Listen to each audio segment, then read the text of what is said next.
Hello students, आज हम flamingo की first poem my mother eight 66 के मोस्ट इम्पॉर्टेंट क्वेश्चंस को डिस्कस करेंगे। इन क्वेश्चंस के आपके एग्ज़ाम्स में आने के काफ़ी ज़्यादा चांसेस हैं, सो ये काफ़ी इम्पॉर्टेंट है कि आप इन्हें लर्न करें और समझें। अगर आपको वीडियो अच्छी लगती है तो आप वीडियो को लाइक करें, अपने फ्रेंड्स के साथ शेयर करें और चैनल को सब्सक्राइब भी करें ताकि मैं और ऐसी वीडियोज़ आपके लिए लेकर आऊँ। So let's begin. The name of the poem is My Mother at 66 and the name of the poetess here is Kamla Das. It's very important to remember the name of the poetess, so you should learn it. Let's begin with the questions. First question, what is the kind of pain and ache that the poetess feels? Poetess किस प्रकार की पीड़ा और दर्द को यहाँ पर महसूस कर रही हैं? So the answer is As a child, the poetess used to fear separation from her mother due to death, and that thought used to produce ache in her heart. तो जब पोएटेस छोटी थी, जब एक बच्ची थी, तो उन्हें डर लगता था कि कहीं उनकी माँ जो है वो उनसे दूर ना चली जाए किसी भी कारण की वजह से, स्पेशली कहीं उनकी मृत्यु ना हो जाए। And that thought use to produce एक इन हर हार्ट, और उस थॉट की वजह से उन्हें काफ़ी ज़्यादा दर्द फील होता था अपने दिल में। Now when she looks at her mother, she looks as pale as a dead body and she realises that her mother is not going to live long. और अब वो काफ़ी बड़ी हो चुकी हैं, तो अब जब वो अपनी माँ की तरफ देखती हैं तो उन्हें दिखता है कि उनकी माँ का चेहरा काफ़ी ज़्यादा पीला पड़ चुका है, फीका पड़ चुका है, जैसे कि किसी डेड बॉडी का चेहरा हो। और उन्हें यह रियलाइजेशन होती है कि उनकी माँ बूढ़ी हो गई है और वो ज़्यादा दिन नहीं जिएंगी, कुछ समय में उनकी मृत्यु हो जाएगी। Hence she feels her old familiar pain that she used to feel in her childhood. और वो अपनी वही पुरानी जो पेन है, जो दर्द है, जो उन्हें बचपन में महसूस होता था, उसे वो दोबारा महसूस करती हैं। Next question, why are the young trees described as sprinting? Sprinting का मतलब छोटे छोटे डिस्टेंस पर तेज़ तेज़ भागना। तो क्वेश्चन ये है कि जो यंग ट्रीज़ हैं, जो छोटे पेड़ हैं, उन्हें यह क्यों बताया गया है कि वो दौड़ रहे हैं? The answer is the poetess is driving to an airport and her car is running fast.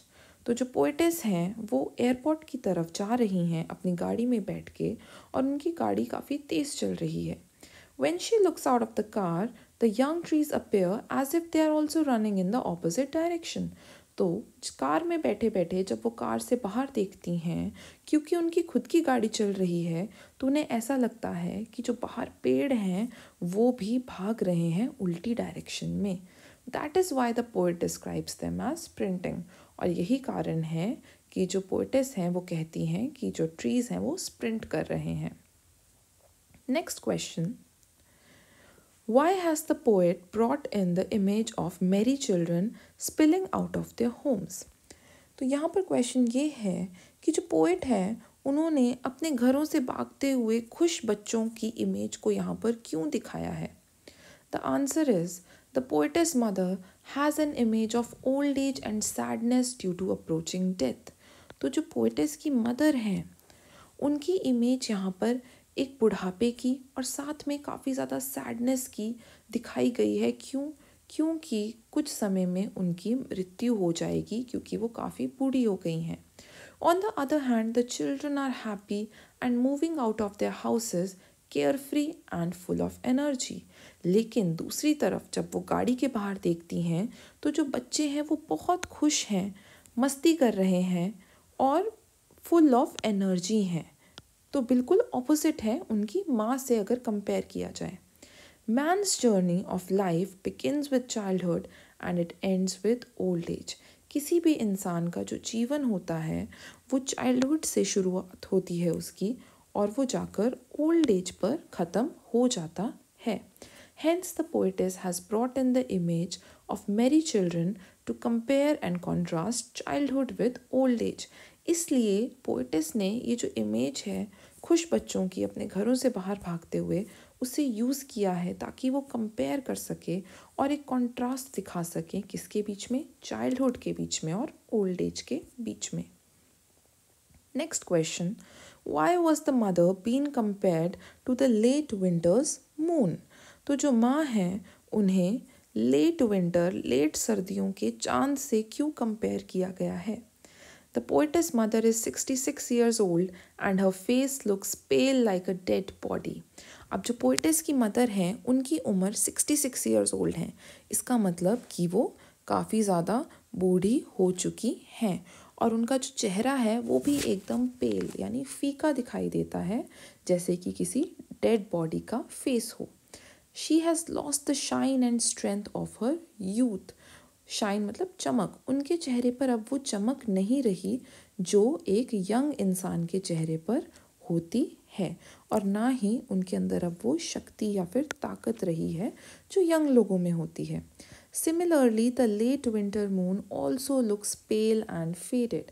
अब जो सर्दियों का मून होता है, बहुत ठंड होती है जिसकी वजह से काफ़ी धुंध होती है, कोहरा होता है, तो जो मून है वो बहुत पेल और फेड दिखाई देता है। उसमें भी कोई शाइन नहीं होती, कोई स्ट्रेंथ नहीं होती। इसीलिए जो पोइटेस हैं वो अपनी माँ को लेट विंटर के मून से कंपेयर कर रही हैं। Last question, what do the parting words of the poetess and her smile signify? तो यहाँ पर ये कहा जा रहा है कि जो पोइटेस के विदाई के शब्द हैं और जो उनकी स्माइल है फेस पर, वो क्या बताना चाह रहे हैं, वो क्या दर्शाना चाह रही है इस पोएम में। The parting words see you soon Amma signify farewell to her mother and an attempt to leave her with optimism. तो यहाँ पर जो विदाई वाले शब्द हैं जो कि है सी यू सून अम्मा, वो क्या सिग्निफाई कर रहे हैं कि वो फेयरवेल कर रही हैं अपनी माँ को, वो अपनी माँ को बाय बाय बोल रही हैं और एक पॉजिटिविटी के साथ अपनी माँ को छोड़कर जा रही हैं कि वो फिर से मिलेंगे, अभी वो और जिएंगी, अभी उनकी मृत्यु नहीं होगी, जबकि उन्हें मन में डर है कि उनकी मृत्यु कभी भी हो सकती है। The poetess' smile is an attempt to hide her feelings of fear and pain and to convince herself and her mother that they will meet soon again.